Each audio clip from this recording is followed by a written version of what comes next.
Hello everyone, स्वागत है आप लोगों का हमारे यूट्यूब चैनल नेशनल क्लासेस में। आज के इस वीडियो में हम बिहार डीएलएड एंट्रेंस एग्जाम 2024 के लिए यहाँ पर आपके साइंस सामान्य विज्ञान के जो है वो अति महत्वपूर्ण प्रश्न को करने वाले हैं कि आपका जो सेशन नंबर 2 हुआ, इससे पिछले वीडियो में हमने जो है वो सेशन 1 को ऑलरेडी कंप्लीट कर लिया, तो उसे आप लोग हमारे चैनल पर जा करके देख सकते हैं। वहाँ पर भी जो है बहुत सारे क्वेश्चंस कराए गए और उससे जो एक्स्ट्रा भी क्वेश्चन यहाँ पर हम जो कुछ सीखेंगे जो कि आपके एग्जाम के लिए मोस्ट इंपॉर्टेंट है, तो वीडियो को अंत तक ज़रूर देखें। और अभी तक आप लोगों ने हमारे चैनल को सब्सक्राइब नहीं किया तो ज़रूर सब्सक्राइब कर लें। तो यहाँ पर आपका फर्स्ट क्वेश्चन है, दूरदृष्टि वाली आँख साफ साफ देख सकती है, यानी कि ऐसा आँख जिसमें दूरदृष्टि दोष रहता है वो जो है कैसी वस्तुओं को साफ साफ देख सकती है, दूर की वस्तु को, बड़ी वस्तु को, निकट की वस्तुओं को या केवल छोटी वस्तुओं को। यहाँ पर आपका सही आंसर हो जाएगा कि दूर की वस्तुओं को, जो दूरदृष्टि वाली आँख होती है वो दूर की वस्तु को साफ साफ देख सकती है। तो ऑप्शन नंबर है हमारा क्या हो जाएगा, यहाँ पर ये सही हो जाएगा। और जो निकट दृष्टि वाली आँख होती है, ऐसा आँख जिसमें कि निकट दृष्टि दोष होता है, वो क्या होता है, निकट की वस्तुओं को साफ साफ देख पाती हैं। अगला हमारा क्वेश्चन है, मनुष्य की आंखें वस्तु का प्रतिबिंब किस भाग पर बनाती है।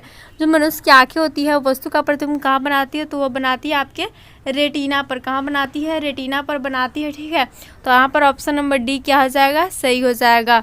अगला हमारा क्वेश्चन है, निकट दृष्टि वाले मनुष्य के चश्मे में जो है क्या होता है। तो निकट दृष्टि दोष वाले मनुष्य के चश्मा जो है वो क्या होता है, वो किस लेंस का बना होता है। तो यह बना होता है आपके अवतल लेंस का। किसका बना होता है, अवतल लेंस का बना होता है। और इसे आप लोग रखने का जो ट्रिक है कि इसे आप लोग ऐसे याद रखिएगा कि जो दूरदृष्टि दोष वाले मनुष्य के चश्मे में होता है उत्तल लेंस का यूज़ किया जाता है, ठीक है।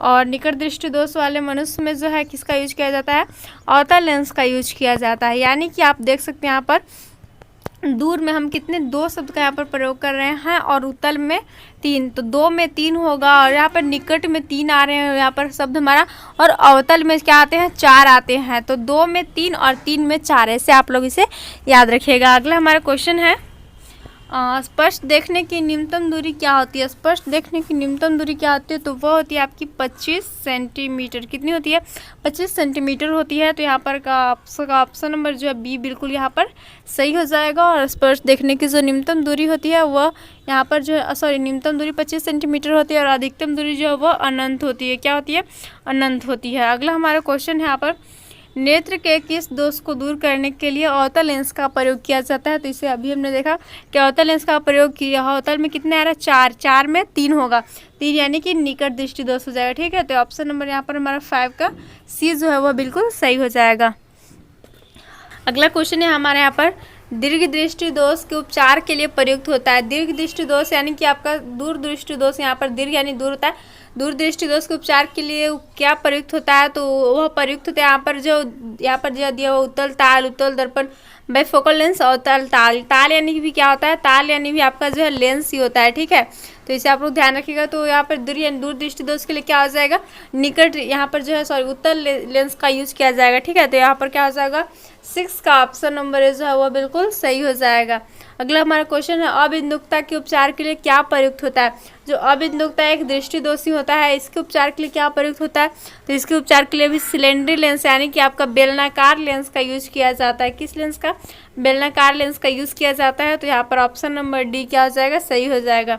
अगला हमारा क्वेश्चन है, निकट दृष्टि दोष वाला व्यक्ति क्या कर सकता है, सब चीज़ों को ठीक से देख सकता है या किसी भी चीज़ को अच्छी से नहीं देख सकता है, दूर की चीज़ को अच्छी तरह देख सकता है, समीप की वस्तु को अच्छी तरह देख सकता है। तो अभी हमने देखा कि दूर दृष्टि दोष वाला व्यक्ति दूर की वस्तु को साफ साफ देख पाता है, उसी तरह निकट दृष्टि दोष वाला व्यक्ति भी निकट की वस्तुओं को क्या करेगा, साफ साफ देख पाएगा। तो यहाँ पर ऑप्शन नंबर डी क्या हो जाएगा, सही हो जाएगा।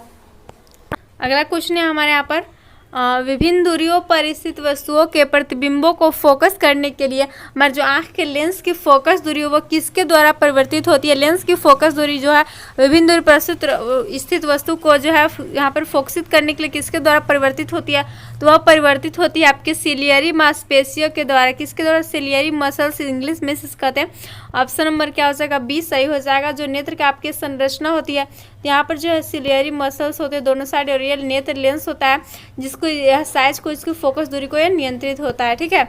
अगला हमारा क्वेश्चन है, आँख व्यवहार होता है किसकी तरह। हमारी जो आँख होता है वो किसकी तरह व्यवहार करता है, अवतल दर्पण की तरह, समतल दर्पण की तरह, उत्तल लेंस की तरह, अवतल लेंस की तरह। तो राइट आंसर आपका हो जाएगा उत्तल लेंस की तरह। हमारा जो आँख होता है वो उत्तल लेंस की तरह व्यवहार करता है, ठीक है। ऑप्शन नंबर बी क्या हो जाएगा, सही हो जाएगा। अगला हमारा क्वेश्चन है, दीर्घ दृष्टि दोष वाला व्यक्ति क्या कर सकता है। हमने अभी देखा कि दीर्घ दृष्टि दोष यानी कि दूर दृष्टि दोष वाला व्यक्ति जो दूर की वस्तुओं को साफ साफ देख सकता है। तो यहाँ पर हमारा क्या हो जाएगा, ऑप्शन नंबर ए बिल्कुल जो है वह सही हो जाएगा। अगला हमारा क्वेश्चन है, सामान्य आंख के रेटिना पर बनने वाला प्रतिबिंब जो है वह कैसा होता है, यानी कि जो हमारा वस्तु का प्रतिबिंब बनता है वो क्या बनता है, रेटिना पर बनता है। तो वह जो प्रतिबिंब होता है वह कैसा होता है, तो वह प्रतिबिंब जो होता है वह हो जाता है आपका वास्तविक और उल्टा हो जाता है। क्या होता है, वास्तविक और उल्टा होता है। इसे याद करने का एक ट्रिक भी आपका SIR सर है। एस यानी शॉर्ट हुआ आपका, इरेक्ट हुआ, रियल हुआ, यानी कि वास्तविक उल्टा और छोटा बनता है हमारा रेटिना पर प्रतिबिंब। ठीक है, तो इस ट्रिक का आप लोग याद रखिएगा। और यहाँ पर ऑप्शन नंबर सी क्या हो जाएगा, 12 का सही हो जाएगा। अगला क्वेश्चन है हमारे यहाँ पर, मानव नेत्र में रेटिना पर बने प्रतिबिंब की सूचना जो मस्तिष्क को संचारित की जाती है किसके द्वारा, यानी कि हमारा जो रेटिना पर प्रतिबिंब बनता है उसकी सूचना मस्तिष्क को किसके द्वारा दी जाती है। तो यहाँ से एक प्रकार का जो तंतु निकलता है जो क्या करता है, मस्तिष्क तक सूचना को यहाँ पर संचारित करता है। यहाँ पर ना पेशिलेर पेशी द्वारा, ना कॉर्निया द्वारा, ना पीत बिंदु द्वारा, इनमें से कोई नहीं। यहाँ पर हमारा क्या हो जाएगा, ऑप्शन नंबर डी सही हो जाएगा। अगला क्वेश्चन हमारा, श्वेत प्रकाश कितने रंगों के मेल से बना होता है। तो जो हमारा श्वेत प्रकाश व्हाइट लाइट होता है वो कितने जो है रंगों से मिलकर बना होता है, तो वह जो है आपके 7 रंगों से मिलकर बना होता है। ऑप्शन नंबर डी हमारा सही हो जाएगा। अगला हमारा क्वेश्चन है, सूर्य के श्वेत प्रकाश में वृक्षों की पत्तियां हरी नजर आती है, क्यों। सूर्य का जो श्वेत प्रकाश होता है हमारे उसमें वृक्ष यानी कि जो पेड़ों की पत्तियां होती है वो हरी कलर की दिखती है, वह क्यों, क्योंकि पत्तियों का रंग हरा होता है या देखने में भ्रम होता है, हरे रंग की किरण का परावर्तन होता है, उपरोक्त सभी। तो यहाँ पर राइट आंसर हो जाएगा आपका हरे रंग की जो किरण होता है उसका परावर्तन होता है। तो ऑप्शन नंबर हमारा यहाँ पर सी क्या हो जाएगा, सही हो जाएगा। कोई वस्तु जो हमें जिस रंग की दिख रही है क्योंकि उस रंग का आपको क्या हो रहा है, परावर्तन हो रहा है, वो जो है वो वहाँ से निकल कर हमारे आँख पर पड़ रही है, जिसकी संवेदना हमारे मस्तिष्क को पहुँच रही है और वैसी कलर की दिखती है। अगला हमारा क्वेश्चन है, प्रिज्म से गुजरने पर सूर्य के प्रकाश की किरणें विभिन्न रंगों में टूट जाती है, क्योंकि यानी कि प्रिज्म से गुजरने पर जो सूर्य के प्रकाश की किरणें होती है वो विभिन्न रंगों में टूट जाती है, क्यों। तो क्योंकि यहाँ पर पूछा जाए प्रिज्म की 2 सतहों पर किरण का अपवर्तन होता है, प्रिज्म की 2 सतहों से किरणों का विचलन होता है, या प्रकाश किरणें विद्युत चुम्बकीय तरंगे हैं, या विभिन्न रंगों की किरणों का विचलन भिन्न भिन्न होता है। तो प्रिज्म से गुजरने पर जो सूर्य के प्रकाश की किरणें होती है वो अपने अलग अलग रंगों में बट जाती है, क्योंकि यह प्रिज्म की 2 सतहों से किरणों का विचलन होता है। ठीक है, तो यहाँ पर हमारा क्या हो जाएगा, ऑप्शन नंबर जो 17 का भी सही हो जाएगा। अगला हमारा क्वेश्चन है, प्रकाश के किस वर्ण के लिए तरंगदैर्ध्य जो अधिक होता है। दिया हुआ आपका बैंगनी, हरा, लाल और पीला। तो यहाँ पर जो है हमारा प्रकाश के किस वर्ण के लिए तरंगदैर्ध्य अधिक होता है, तो राइट आंसर जो हो जाएगा तरंगदैर्ध्य अधिक होता है आपका लाल का। ठीक है, तो ऑप्शन नंबर यहाँ पर 18 का क्या हो जाएगा, सी जो है वह बिल्कुल सही हो जाएगा। और अगर पूछा जाए कि तरंगदैर्ध्य सबसे कम जो है किसके लिए होता है, तो आपका बैंगनी का हो जाएगा। ठीक है, इसे आप लोग याद रखिएगा। और विचलन जो है वह विचलन सबसे अधिक हो जाता है आपका बैंगनी का। अगला हमारा क्वेश्चन यहाँ पर पूछा जा रहा है, श्वेत प्रकाश एक प्रिज्म से होकर गुजरता है तो जो वर्ण सबसे कम विचलित होती है वह कौन सा होता है। तो इसे आप लोग याद रखिएगा, बैंगनी का जो उल्टा हो जाएगा लाल, लाल का उल्टा बैंगनी। ठीक है, तो यहाँ पर पूछा जा रहा है सबसे कम विचलन किसका होता है, तो अभी हमने देखा कि विचलन सबसे अधिक जो है बैंगनी का होता है, तो सबसे कम किसका हो जाएगा, लाल का हो जाएगा। ठीक है, तो ऑप्शन नंबर ये हमारे यहाँ पर 19 का सही हो जाएगा। 20 नंबर क्वेश्चन है आपका, पूछा जा रहा है श्वेत प्रकाश का अवयवी रंगों में टूटने की क्रिया को जो हम लोग क्या कहते हैं। श्वेत प्रकाश जो होता है अपने विभिन्न रंगों में बट जाता है, तो इस क्रिया को हम लोग क्या कहते हैं, तो इस क्रिया को हम लोग कहते हैं वर्ण विक्षेपण। क्या कहते हैं, वर्ण विक्षेपण कहते हैं। ऑप्शन नंबर यहाँ पर डी सही हो जाएगा। और वह जो है पर्दा जिस पर क्या करती है सारी किरणें पड़ती है, इसे हम लोग क्या कहते हैं, उसे हम लोग वर्ण पट कहते हैं। क्या कहते हैं, वर्ण पट कहते हैं। ठीक है, तो इसे आप लोग याद रखिएगा। अगला हमारा क्वेश्चन यहाँ पर, एक विलयन जो है लाल लिटमस को नीला करता है तो उसका संभावित पीएच क्या होगा। एक विलयन जो है लाल लिटमस को नीला कर दे रहा है, लाल को नीला कर रहा है, यानी कि उसकी प्रकृति जो है वह क्या है, क्षारीय है। तो पीएच मान क्षारीय का क्या हो जाता है, 7 से जो आपका अधिक हो जाता है। ठीक है, तो 7 से अधिक यहाँ पर क्या हो जाएगा, ऑप्शन नंबर जो है डी वह सही हो जाएगा। ठीक है, अगला हमारा क्वेश्चन यहाँ पर पूछा जा रहा है, कोई विलयन अंडे के पीसे हुए कवच से अभिक्रिया करे गैस उत्पन्न करता है जो चूने के पानी को दूधिया कर देता है, तो इस विलयन में क्या होगा। तो इस विलयन में हो जाएगा आपका NaCl। क्या हो जाएगा, NaCl हाइड्रोक्लोरिक अम्ल हो जाएगा। यहाँ पर ऑप्शन नंबर बी बिल्कुल सही हो जाएगा। अगला हमारा क्वेश्चन यहाँ पर लंबा चौड़ा सा क्वेश्चन है, आपको पूछा जा रहा है कि NaOH का 10 ml विलयन जो HCl के 8 ml विलयन से उदासीन हो जाता है। यदि हम NaOH के उसी विलयन का 20 मिलीलीटर ले तो उदासीन करने के लिए HCl के कितने विलयन लेंगे। तो यहाँ पर जो 10 के लिए 8 ले जा रहे तो 20 के लिए कितने लेंगे, तो 20 के लिए जो आपको ले लेंगे हम ले लेंगे यहाँ पर 16 ml। कितने लेंगे, 16 ml ले लेंगे। ऑप्शन नंबर डी क्या हो जाएगा हमारा, सही हो जाएगा। अगला हमारा क्वेश्चन है अपच का उपचार करने के लिए किस औषधि का उपयोग होता है। तो अपच यानी कि यहाँ पर जो है खाना जब पचता नहीं तो इसको उपचार के लिए किस औषधि का प्रयोग किया जाएगा, तो वह आपका यूज़ किया जाएगा एंटी एसिड का, यानी कि एसिड की मात्रा हमारे शरीर में ज़्यादा हो जाती है, अपच की स्थिति उत्पन्न हो जाती है, तो एंटी एसिड का यूज़ करके अपच की स्थिति को जो है कम किया जा सकता है, उपचार किया जा सकता है। इससे ऑप्शन नंबर हमारे यहाँ पर 20 सही हो जाएगा। अगला हमारा क्वेश्चन है यदि आपके परिवार का कोई सदस्य अधिक भोजन करने के कारण अम्लता से पीड़ित है तो कौन सा उपचार सुझाएंगे। यानी कि अत्यधिक भोजन करने का उसके जो है शरीर में एसिड की मात्रा ज़्यादा बढ़ गई, अम्लता से पीड़ित हो गया, तो कौन सा उपचार सुझाएंगे। दिया आपका नींबू का रस देंगे, सिरका, बेकिंग सोडे का विलयन या धोवन सोडा का विलयन। तो राइट आंसर आपका यहाँ पर हो जाएगा, क्या हो जाएगा कि बेकिंग सोडा का विलयन इसे हम देंगे। बेकिंग सोडा मीन्स आपका जो खाने वाला सोडा होता है घर में, या फिर इसे हम लोग बेकिंग सोडा खाने वाला सोडा, या फिर घरों में आम बोलचाल में से जो मीठ का सोडा कहा जाता है, ठीक है। और इसका रासायनिक सूत्र हो जाता है आपका NaHCO3 सोडियम बाइकार्बोनेट, इसे कहा जाता है। ओके, तो बेकिंग सोडा का विलयन यहाँ पर right answer option number C हो जाएगा, ठीक है। धोवन सोडा का विलयन नहीं यूज़ करेंगे, ठीक है, ना ही सिरका ना ही नींबू का रस। अगला हमारा क्वेश्चन है जल में घुलनशील क्षारक जो है क्या कहलाता है। ऐसा क्षारक जो जल में घुल जाता है उसे हम लोग क्या कहते हैं, तो वह कहलाता है आपका क्षार, एल्कलाई कहलाता है, ठीक है। और जो जल में घुलनशील नहीं होता क्षारक कहलाते हैं। यहाँ पर ऑप्शन नंबर बी क्या हो जाएगा हमारा, सही हो जाएगा। अगला हमारा क्वेश्चन है निम्नलिखित में पीएच का मान कौन सा क्षारक विलयन देता है। तो क्षारक विलयन का क्या होता है, पीएच मान हमने अभी देखा 7 से अधिक होता है, लाल लिटमस को नीला कर देता है, और जो अम्ल होता है 7 से कम होता है उसका पीएच मान, और वो क्या करता है, वो क्या आपका जो है यहाँ पर क्या करता है, वो नीले लिटमस को लाल कर देता है। यहाँ पर पूछा जा रहा कौन सा मान क्षारक का विलयन देगा, 7 से अधिक होगा, जिसका 7 से अधिक क्या है आपका यहाँ पर 13 है, तो ऑप्शन नंबर डी सही हो जाएगा। 7 जो है वो उदासीन हो जाता है। अगला हमारा क्वेश्चन है अम्लीय विलयन का पीएच मान क्या होता है। तो अम्लीय विलयन का भी हमने देखा 7 से क्या होता है, कम होता है, लेस देन 7। यहाँ पर ऑप्शन नंबर बी क्या हो जाएगा, 8 का सही हो जाएगा। अगला हमारा क्वेश्चन है उदासीन विलयन का पीएच मान क्या होता है। ऐसा विलयन जो उदासीन होता है, यानी कि ना अम्लीय है ना क्षारीय है, तो उसका विलयन जो पीएच मान हो जाता है वो 7 हो जाता है। ओके, तो यहाँ पर ऑप्शन नंबर ए सही हो जाएगा हमारा। अगला क्वेश्चन है सोडियम क्लोराइड के जलीय विलयन से धारा प्रवाहित करने पर यह वियोजित होकर सोडियम हाइड्रोक्साइड बनाता है, इस क्रिया को हम लोग क्या कहते हैं। तो सोडियम क्लोराइड NaCl के जो जलीय विलयन यानी कि प्लस में हम H2O करते हैं, और जब धारा प्रवाहित करते हैं तो सोडियम हाइड्रोक्साइड NaOH बनाता है, और प्लस में हमारा क्या बनेगा NaOH के बाद यहाँ पर जो है क्लोरीन की बनेगा, निर्माण होगा, तो इसे हम लोग कहते हैं क्लोर क्षार। क्या क्षार और NaOH यानी कि सोडियम हाइड्रोक्साइड एक क्षार होता है आपका, प्रबल क्षार के अंतर्गत आता है, तो इस क्रिया को हम लोग कहते हैं क्लोर क्षारक क्रिया, क्लोर एल्कलाई। यहाँ पर रिएक्शन ऑप्शन नंबर ये क्या हो जाएगा, सही हो जाएगा।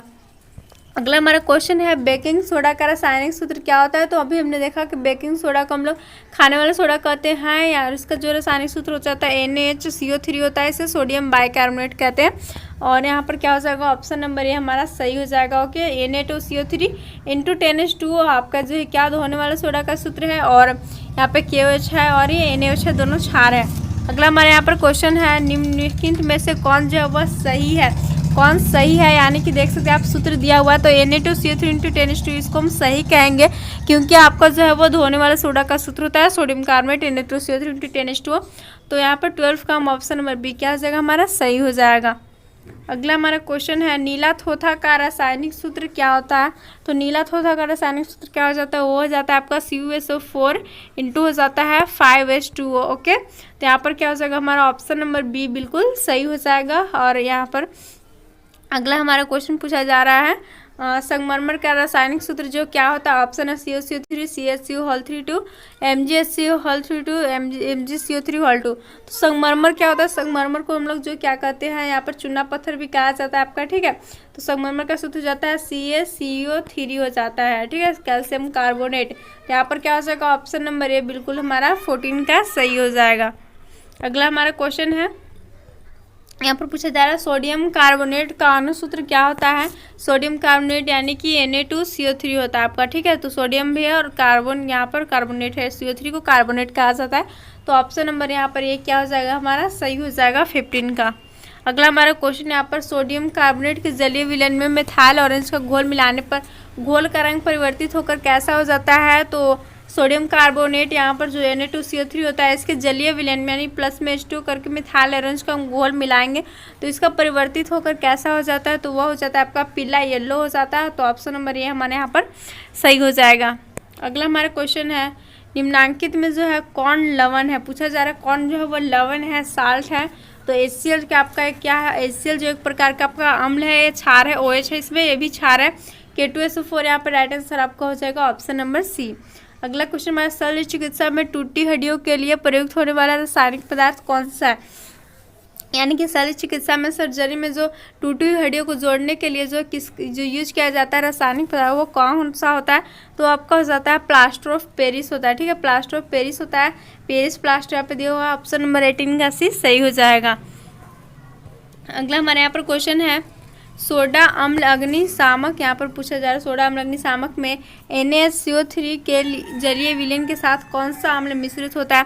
यानी कि अग्निशामक यानी आग बुझाने वाला जो यंत्र होता है उसमें NaCO3 जो सोडियम बाइकार्बोनेट होता है उसके जलीय विलयन के साथ यानी प्लस में H2 करके और कौन सा रसायन जुड़ा होता है, अम्ल आपको पूछ रहा है अम्ल मिश्रित होता है, तो वह आपका अम्ल होता है H2SO4 हो जाता है, ठीक है। सल्फ्यूरिक अम्ल हो जाता है। ऑप्शन नंबर यहाँ पर हमारा बी क्या हो जाएगा, यहाँ पर 19 का सही हो जाएगा। अगला क्वेश्चन है हमारा दांत का कठोरतम भाग है। दांत का कठोर भाग वह कौन सा होता है जो दांत का सबसे कठोरतम भाग होता है, तो वह हो जाता है आपका इनेमल। क्या हो जाता है, इनेमल। जो दांतों के ऊपर से परत होती है उजली, इनेमल होता है हमारे दांत का सबसे कठोर भाग होता है, उसके अंदर जो है वो मुलायम भाग होता है। यहाँ पर जो ये सबसे कठोर होता है, टूटने में इसका टाइम लगता है, तो यहाँ पर क्या हो जाएगा ऑप्शन नंबर बी 20 का सही हो जाएगा। अगला हमारा क्वेश्चन है सोडियम बाइकार्बोनेट और टार्ट्रिक अम्ल का मिश्रण क्या कहलाता है। सोडियम बाइकार्बोनेट यानी कि NaCO3 और टार्ट्रिक अम्ल को जो हम मिश्र करते हैं तो यह क्या कहलाता है, तो यह कहलाता है आपका बेकिंग पाउडर। क्या कहलाता है, बेकिंग पाउडर कहलाता है। यहाँ पर हमारा NaCO3 बन जाता है बेकिंग पाउडर, तो ऑप्शन नंबर बी क्या हो जाएगा, सही हो जाएगा, ठीक है। अगला हमारा क्वेश्चन है लिटमस विलयन बैगनी रंजक होता है जो किससे निकाला जाता है। तो लिटमस विलयन यहाँ पे बैगनी रंजक होता है कि लिटमस विलयन कैसा होता है, बैगनी कलर का एक रंजक होता है, पिगमेंट होता है। किससे निकाला जाता है, तो यह निकाला जाता है आपके लाइकेन से। किसके, लाइकेन से निकाला जाता है। यहाँ पर लिचन दिया हुआ है, ऑप्शन नंबर ए हमारा क्या हो जाएगा, सही हो जाएगा 22 का। अगला हमारा क्वेश्चन है हाइड्रा में नहीं पाया जाता है क्या। हाइड्रा में क्या नहीं पाया जाता है, तो जो हाइड्रा होता है आपका इसमें जो है मस्तिष्क ब्रेन जो माइंड होता है वो नहीं पाया जाता है, तो यहाँ पर हमारा ऑप्शन नंबर सही हो जाएगा। बाकी मुख्य तंत्रिका स्पर्शक सभी उसमें पाए जाते हैं। अगला हमारा क्वेश्चन यहाँ पर ऑक्सीजन क्या है। ऑक्सीजन क्या है, तो ऑक्सीजन क्या होता है, ऑक्सीजन एक प्रकार का आपका पादप हार्मोन है। क्या, पौधों में पाया जाने वाला है हार्मोन है। यहाँ पर वसा कार्बोहाइड्रेट एंजाइम एक हार्मोन हो जाएगा right answer, option number A. अगला हमारा क्वेश्चन है बीजों की प्रसुप्ति अंग की क्या कहलाता है। डोरमेंसी ऑफ सीड किसे कहा जाता है, तो वह कहा जाता है आपके ऑक्सिन को। किसे कहा जाता है, ऑक्सिन को। ऑप्शन नंबर ए हमारे यहाँ पर सही हो जाएगा, ठीक है। अगला हमारा क्वेश्चन है वृद्धि हार्मोन उत्पन्न करने वाली अंतःस्रावी ग्रंथि का नाम क्या है। वह ग्रंथि हमारे अंतःस्रावी ग्रंथि है, इंडोक्राइन ग्लैंड है जो कि वृद्धि हार्मोन को उत्पन्न करती है। उसका नाम क्या है, तो उसका नाम हो जाएगा यहाँ पर आपका एड्रीनल ग्रंथि। क्या हो जाएगा, एड्रीनल ग्रंथि हो जाएगा, ठीक है। ऑप्शन नंबर ए हमारे यहाँ पर सही हो जाएगा।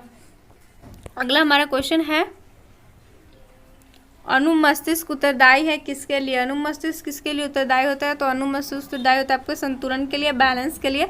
ऑप्शन नंबर ए हमारे यहाँ पर सही हो जाएगा। अगला हमारा क्वेश्चन है एक नर हार्मोन है, कौन सा है। एड्रेनलिन है, एस्ट्रोजन है, TSH है, टेस्टोस्टेरोन है। तो एक नर हार्मोन कौन सा है, तो राइट आंसर आपका हो जाएगा यह टेस्टोस्टेरोन है। क्या है, टेस्टोस्टेरोन है, जो कि स्पर्म का जो है वह निर्माण करता है टेस्टोस्टेरोन, इसके कारण ही जो मूछ निकलती है। तो ये क्या एक नर हार्मोन है, मेल हार्मोन है, और आपका जो एस्ट्रोजन है ये फीमेल हार्मोन है। अगला हमारा क्वेश्चन है कौन सी यहाँ पर ग्रंथि जो है वो अंतःस्रावी और बाह्यस्रावी दोनों, कौन सी यहाँ पर जो ग्रंथि है जो अंतःस्रावी और बाह्यस्रावी दोनों की तरह कार्य करती है, ठीक है। यहाँ पर पूछा जा रहा है गुर्दा जो है, एड्रीनल है, यकृत है और अग्नाशय है। तो राइट आंसर आपका क्या हो जाएगा, वो हो जाता है आपका यहाँ पर अग्नाशय हो जाएगा, पैंक्रियाज जिसे इंग्लिश में कहते हैं। आपके अंतःस्रावी और बाह्यस्रावी ग्रंथि दोनों की सेवा कार्य करती है। और अग्नाशय से आपका क्या होता है, इंसुलिन नामक जो है वो हार्मोन निकलता है, जो कि मधुमेह के रोगियों के जो है इंसुलिन का इंजेक्शन दिया जाता है। तो यहाँ पर क्या हो जाएगा, ऑप्शन नंबर यहाँ पर डी सही हो जाएगा। अगला क्वेश्चन है हमारे यहाँ पर पूछा जा रहा है इंसुलिन की कमी के कारण क्या होता है। तो अभी हमने देखा इंसुलिन की कमी के कारण क्या होता है, आपका मधुमेह होता है, डायबिटीज़ हो जाता है। क्या होता है ना कि जो हमारे शरीर में इंसुलिन होता है वो क्या करता है, जो शर्करा होती है ना, ग्लूकोज होता है यहाँ पर उसका, वो ये जो ब्लड में पाचन का कार्य करता है। जब क्या होता है शरीर में इंसुलिन की कमी होती है तो क्या होता है, शर्करा की मात्रा जो हमारे ब्लड में वो क्या होती है, बढ़ जाती है, जिसके कारण डायबिटीज़ हो जाती है। तो इसकी कमी के कारण डायबिटीज़ हो जाती है, इसलिए डायबिटीज़ को जो पेशेंट होते हैं उनको इंसुलिन का इंजेक्शन दिया जाता है। तो यहाँ पर हमारा क्या हो जाएगा, ऑप्शन नंबर बी बिल्कुल सही हो जाएगा। तो यहाँ पर हमने जो है बहुत सारे क्वेश्चंस कर लिए हैं जो कि आपके एग्जाम के लिए मोस्ट इंपॉर्टेंट है। वीडियो को अंत तक देखने के लिए आप लोग का बहुत बहुत धन्यवाद। आपने जो है हमारे चैनल के जो है टेलीग्राम लिंक को ज्वाइन नहीं किया तो उसे आप लोग ज़रूर ज्वाइन कर लें, और ऐसे न्यू वीडियोज़ के लिए हमारे चैनल के साथ बने रहें और अपनी जो है तैयारी करते रहें, रिविज़न करते रहें। Thanks for watching.